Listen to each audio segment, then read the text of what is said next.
Now, if we're going to be brutally honest, this year has not been the best in terms of the number of road accidents that have been recorded in the country, especially right here in Lagos. Most have either involved or been caused by trucks and trailers. The most recent, which was reported, occurred yesterday at Ojuelegba, and this time around the site was the Ojuelegba Bridge, and the accident occurred after a moving trailer container fell from the bridge with some vehicles trapped under it. Well, as you're seeing on your screen, that is what happened yesterday. But we're going to take you through some of the major accidents which have been recorded in not only in Lagos but also in Nigeria this year. We have that is the latest, which you can see on your screen, which occurred yesterday at Ojuelegba. But let's take you back to August the 21st with an incident in which, as you can see on your screen, that happened in Ketu. Now, this one actually involved, happened along the Ketu-Owo Express and caused heavy traffic as seen, and the contents of the trailer spilled onto the road. Thankfully, there was not a loss of life. The next one actually happened back on May the 31st in Onitsha.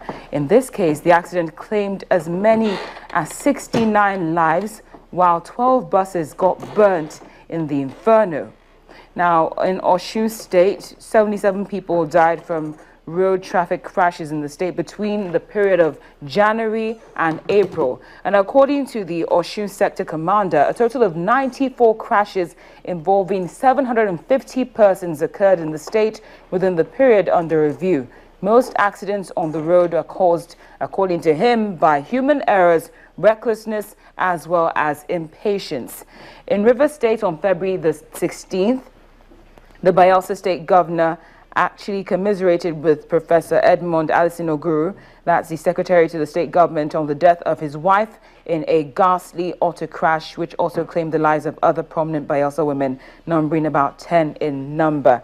And that was along the East-West Road in Rivers State on February the 16th, 2015.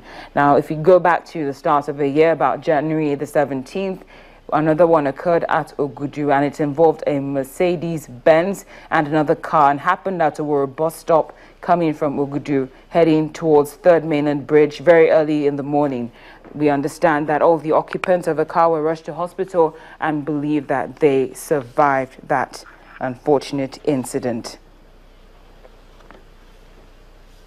Well, we're going to speak to Mr. Ibrahim Fariloye, who is the Public Relations Representative for the National Emergency Management Agency, and he joins us on the program right now. Mr. Fariloye, thank you so much for your time.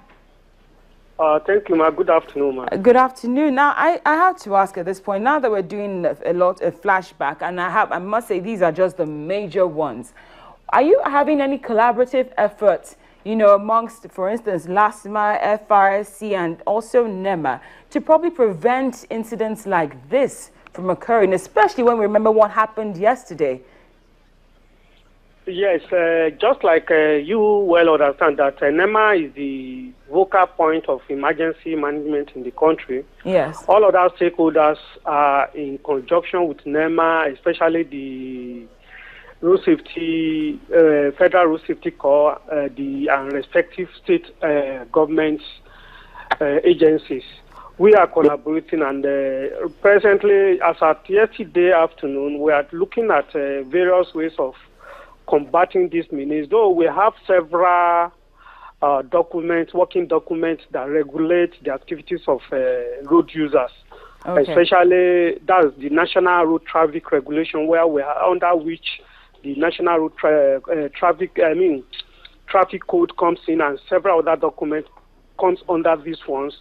So we are looking at the factors, especially the woman-related factor, which is contributing about 80% for the causes of the crashes all over. Now, based on what you just said, Mr. Fariloye, I actually have with me in studio Dr. Charles Ume, who is a clinical psychologist, because when we did some research concerning road rage, we did see that some people are not actually fit to be on the road. We'll discuss the category of persons which we understand are not supposed to be on the road. But at this point, I'd like you to stay on the line while we welcome Dr. Charles Ume. Dr. Ume, thank you very much for joining us on the program.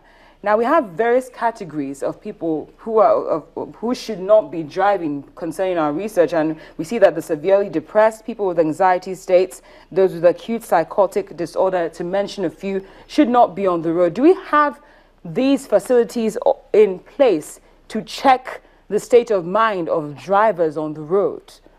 That is the problem. The will is there, but people don't actually do what they're supposed to do. Now, you know, driving is a psychomotor activity that requires a lot of concentration and focus. And before anybody should be able to allow to drive, at least you should be able to know the person's mental status. The mental status could tell whether the person is fit to coordinate these activities in order to reduce all these accidents we have on the road. But I don't think they do it. Mr. Farinwe, do we have such checks? Are people checked? Are their psychological states checked before they're allowed to drive on the road? Yes, all those facilities and regulations are in place. Is that more theoretical than practical? Yes. You see, any little drop of, for instance, when you have embarked on a journey for about 3 hours, you are being mandated to have a rest of 30 minutes. But how many people actually observe that? Before issuance of driving license to anybody, all these tests must have been carried out by the road safety, by VIO, with authenticated medical report from government facilities. Now just 1 second, Mr. Farinwe. Dr. Ume, are these tests that should be carried out periodically, or is it a one-off thing? It's not a one-off thing. It should be done periodically. Now, why am I saying that? People can abuse substances and jump into their car and drive off. Now, if you do a one-off thing, how is that going to regulate the activities over time? And that's where we keep harping on establishing flashpoint areas where a driver should be stopped. Things like breathalyzer will be able to check their alcohol breathing level at any point in time. Okay, in the highways, do you see this? You're driving on highways. I do not see that. So how can they checkmate some of these things? Knowing that in every bus stop or any major of these things, you have people selling all manner of psychoactive substances. That's true. Who are the people patronizing them? Drivers. Okay? And nobody cares to check what that could cause in the nearest minutes or hours. And do we manage or prevent? That is the point I'm trying to make. Okay? Let's put things in place so that some of these things will be prevented. If you prevent it, if you know that we know where this driver set off from.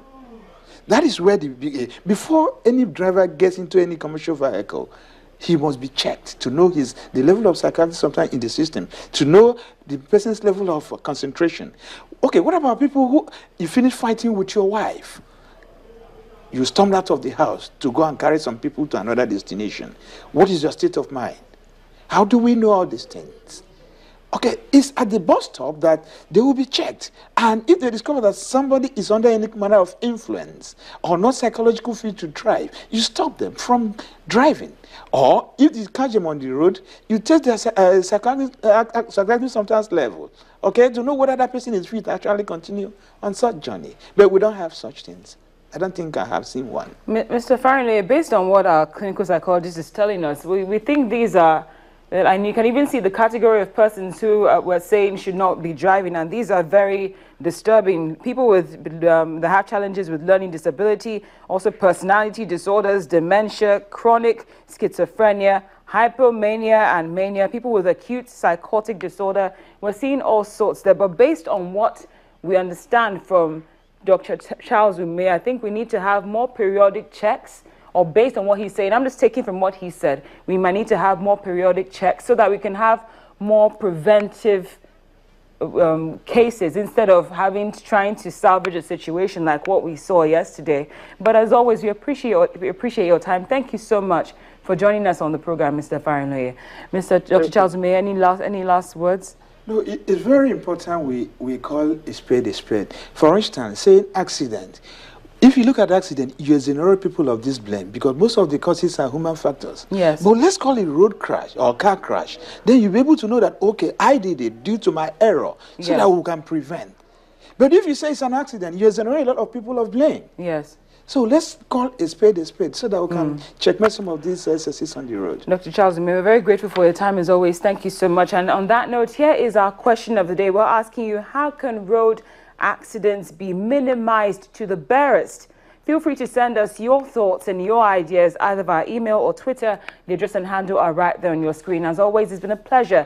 Thank you so much for joining us. This has been Network Africa on Channels Television. I'm Cynthia Are.